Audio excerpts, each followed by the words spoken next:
Bonjour, ici Mathieu de Ludovox.fr, bienvenue dans ce Ludo Chrono. Aujourd'hui, je vous parlais de Doggerland. Doggerland est un jeu de pose d'ouvriers pour un 4 joueurs de 14 ans et plus et des parties d'environ 30 minutes par joueur. Dans Doggerland, vous incarnez un clan dans la vallée du Doggerland et vous essayez tout simplement de le faire survivre et prospérer au cours des 8 manches que dure la partie. Vous pouvez également jouer des parties courtes et dans ce cas-là, vous ne jouerez que 6 manches. À la fin du dernier hiver, il faudra être celui ou celle qui a le plus de points de clan.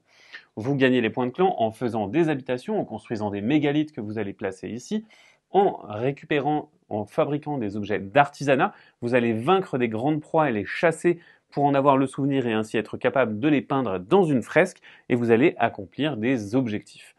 Tout ceci va vous donner des points et il faudra donc en avoir le plus à la fin de la partie. Dans Doggerland, on va donc jouer 8 manches et chaque manche est constituée de 5 étapes. La première étape, c'est une étape de planification des actions. Vous voyez qu'ici, j'ai des meeples, j'ai des personnages qui se trouvent dans les habitations de mon clan et on va pouvoir tout simplement agir petit à petit en plaçant nos meeples sur des actions. On va les allouer un par un. Lorsque c'est mon tour, ici je suis premier joueur, je vais choisir une action que je vais réaliser et que je vais planifier. Je la concrétiserai plus tard dans la manche. Par exemple, ici, je vais décider potentiellement de réaliser une habitation. Attention à la planification de certaines actions, il faudra payer un coût. Ce coût sera en outil l'été et souvent cela impliquera une pau l'hiver. Ici, nous sommes en été, je vais donc payer un outil à la réserve. Et donc, j'aurais planifié une action. On va passer au joueur suivant. Le joueur suivant, il va décider de se placer ici. On va tout simplement choisir de se placer jusqu'à ce qu'on ne veuille plus ou qu'on ne puisse plus se placer. Et ensuite, on passera à la phase suivante. Une fois cette phase de planification d'action terminée, sachant que certains emplacements vont être bloquants, d'autres un peu moins, on va passer à la seconde phase. Et la seconde phase, elle va avoir lieu notamment lorsqu'on a commencé à se déplacer autour de la vallée. Toutes les tuiles adjacentes non révélées, on va placer une nouvelle tuile et vous voyez qu'on va pouvoir trouver de nouvelles choses. On peut trouver des ressources, mais on va également pouvoir trouver d'autres grandes proies qui vont se trouver dans les tuiles. Ensuite, nous passerons à la phase d'action proprement dite où on va appliquer toutes les actions sur lesquelles on s'est positionné, toutes les actions qu'on a planifiées. Celle-ci peut être réalisée soit en simultané, soit de façon consécutive. Lorsque tout le monde maîtrise un peu le jeu, on peut le faire de façon tout à fait simultanée. Vous pouvez réaliser les actions que vous avez planifiées dans l'ordre de votre choix, c'est-à-dire que vous pourrez faire une expédition pour récupérer des ressources et ensuite dépenser ces ressources pour une autre action, et ainsi bien planifier votre phase. Alors, quelles actions on va pouvoir trouver? Tout d'abord, on va pouvoir se reproduire. Ici, vous voyez que j'ai placé deux ouvriers, deux membres de clan ici dans mon village et je récupérerai à la fin de la manche un nouvel ouvrier qui viendra nourrir mes rangs. On va avoir également ici la possibilité de construire de nouvelles habitations parce qu'il faut accueillir tout ce monde et il faudra payer des ressources qui vont se trouver ici pour faire une habitation normale ou une habitation de prestige. Cette habitation, on va pouvoir la placer ici et donc accueillir de nouveaux membres de clan. On va également avoir la possibilité de créer des objets d'artisanat. Ces objets d'artisanat, lorsqu'on s'est positionné dessus, il va falloir payer les ressources qui sont indiquées pour le récupérer et ainsi récupérer les points de victoire associés. On va avoir la possibilité de faire progresser nos actions en plaçant nos pions ici. Il faudra payer le coût, mais on va pouvoir augmenter les capacités de notre clan. On a également la possibilité de lancer des expéditions. Ces expéditions, elles ont une certaine portée. On va pouvoir également l'améliorer avec l'action d'amélioration de clan. Et on va également pouvoir récolter des ressources avec ces expéditions. Une fois qu'on est arrivé à portée, on va pouvoir, grâce à notre force d'expédition, récupérer des ressources. Vous voyez que nous avons des ressources ici, mais attention, on va ramener un certain nombre de ressources en fonction de cette jauge-là. Chaque villageois récupérera un certain nombre de ressources. Et enfin, on va pouvoir générer des outils. Alors, sur ces expéditions, vous allez récupérer des ressources, mais potentiellement aussi récupérer de la nourriture et vaincre des grandes proies.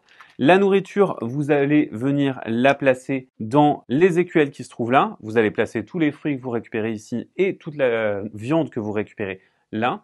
Et quant aux grandes proies, il faudra se référer à l'aide de jeux pour voir combien de membres d'expédition vous aurez besoin et de quelle force vous aurez besoin. Ceci vous donnera non seulement beaucoup de ressources, mais vous permettra potentiellement de récupérer cette grande proie comme souvenir.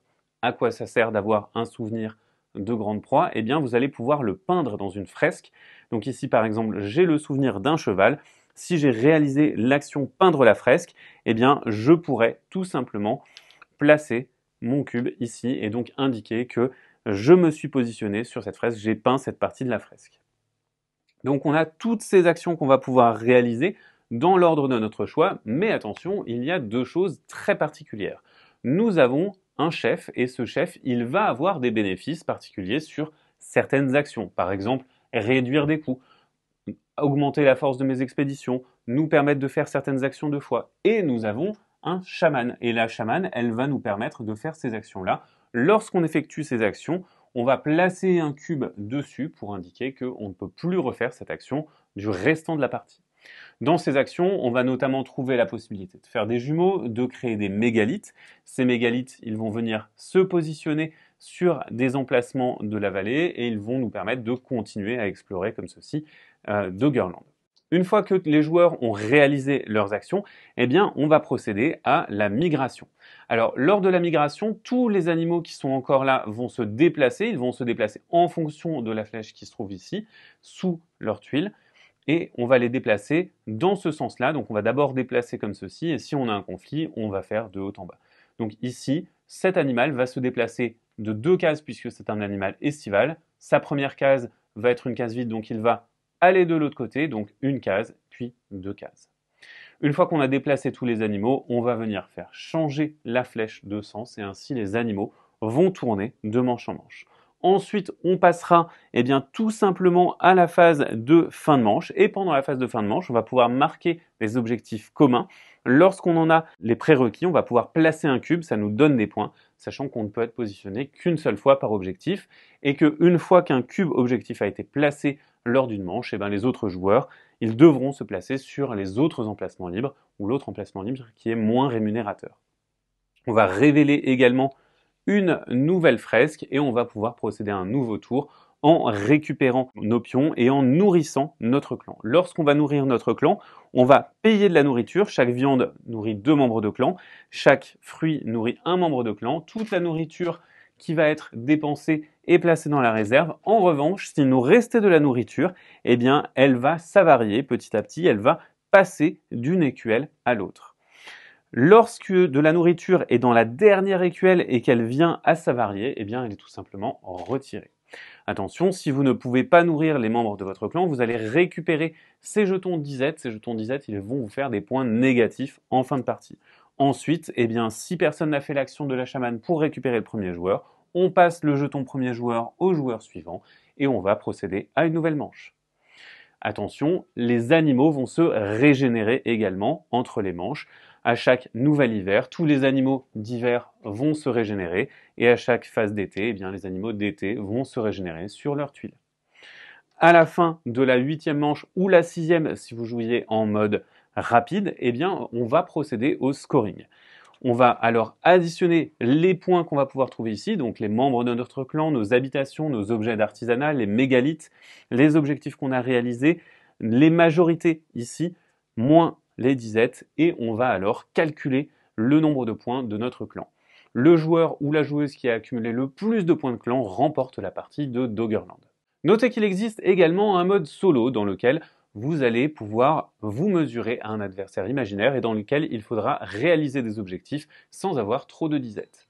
Voilà pour cet aperçu de Doggerland. C'est donc un jeu dans lequel vous allez devoir planifier vos actions pour essayer de récupérer des ressources qu'il faudra non seulement utiliser pour renforcer votre clan, mais également pour réaliser des actions qui vous rapporteront des points de victoire. Maintenant, c'est à vous de jouer. À bientôt sur ludovox.fr.